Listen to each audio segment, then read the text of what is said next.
Yeah, so there was another important thing in that passage. It says it has a focus on freedom. It says it has a focus on freedom and the struggle for self-creation. And it formed the radical and emancipatory politics of Martin Luther King Jr. and Malcolm X. So that's like a big deal, because it had these ideas of freedom and self-creation. And Martin Luther King Jr. and Malcolm X, who were like more involved in politics, and Black intellectuals like Ralph Ellison, Richard Wright, and W.E.B. Du Bois all felt that this was an important theory. And those guys, it says, were Black intellectuals. So yeah, that's like pretty cool.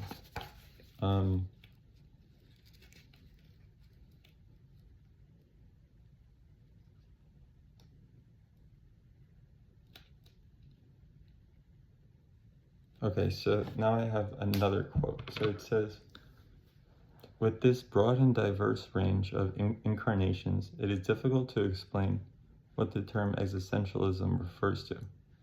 The word, first introduced by Marcel in 1943, is certainly not a reference to a coherent system or philosophical school. Indeed, the major contributors are anything but systematic and have widely divergent views, and one of these, only Sartre and Beauvoir explicitly self-identify as existentialists. Okay, so then it says, in surveying its representative thinkers, one finds secular and religious existentialists, philosophers who embrace a conception of radical freedom and others who reject it. And there are those who regard our relations with others as largely mired in conflict and self-deception. Others recognize a deep capacity for selfless love and interdependence. Given these disparate threads and the fact that there is no unifying doctrine, one can nonetheless distill a set of overlapping ideas that bind the movement together. So basically, that's what's going on there. And then there's also these subsets of existentialism. And there's things such as nihilism, which is the idea that, which was influenced in the late 19th century in like Europe. And it basically like translated into, you know, nihilism is like the world is just bad, and it causes a lot of anxiety, alienation, boredom, and meaninglessness. So then also I was thinking how existentialists probably make good like doctors and mental health doctors, because existentialists would make great mental health professionals because they understand the progression of anxiety and how the body can create all this anxiety in response to a traumatic event. So basically, existentialists are really good at like understanding that trauma is like it's like a part of life, and that you're gonna get anxiety from it, but they seem to handle it better than most people. So I think that they probably would have a good foundation to be a mental health person or something like that, because it all started out of that idea that like these were events that, you know, really need somebody who experienced the events like in World War II would probably need like mental health counseling.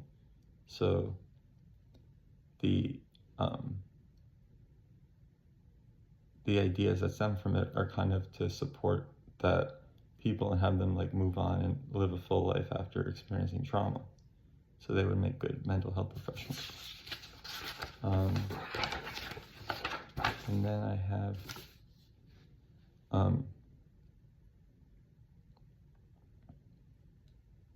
so then this is an extremely positive view of mental health, because it makes the problem not on the anxiety itself, but on how to manage it.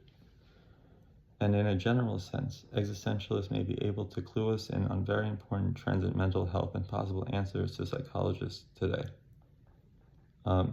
So, you know, you could say like existentialists view anxiety in a different way than psychiatrists and psychologists. Rather than perceiving anxiety to be a problem that must be resolved, they view it as an inevitable part of life that everyone will experience, and something that is positive and that can teach us important lessons about life. And then I also got existential psychology then view mental health distress as a natural response to this amplified anxiety.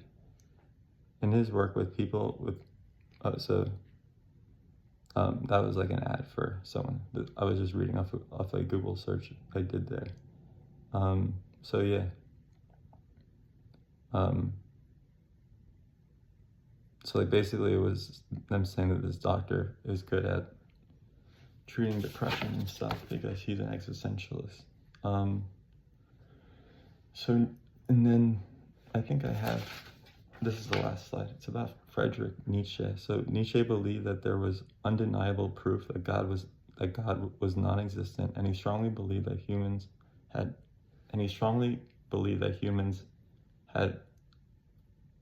like no chance, no shot of achieving anything resembling happiness. He was a staunch existentialist, and he studied Schopenhauer during his time at the University of Bonn. So basically, Nietzsche went to like some European country and then moved around because he was basically following this one professor that he really liked. And him and other people are like really important people in existentialism. So yeah.